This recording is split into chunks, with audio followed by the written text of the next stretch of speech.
The tablet sat in silence, pulsing softly with light in the center of the chamber.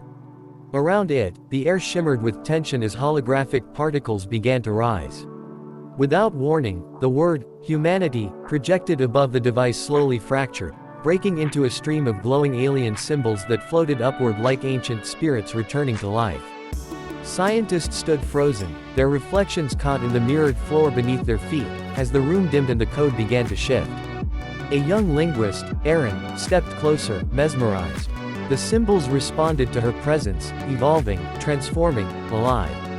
The archive wasn't just a recording. It was learning, adapting, reaching out across 1,000 years of silence. Suddenly, the chamber filled with images of Earth, not from the past, but from the present. Bleak skylines, empty cityscapes, artificial suns hovering in toxic skies. It was a mirror held up to their world, showing them what they had become.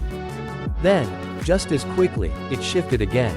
This time, the projections showed forests growing inside glowing biodomes, oceans alive with clean energy, children smiling as they learned alongside humanoid eyes. The color palette warmed, the light softened, and hope crept into the room like sunrise after an endless night. Kale and Erin stood side by side as a map of the future unfolded before them, a blueprint, not for machines, but for humanity.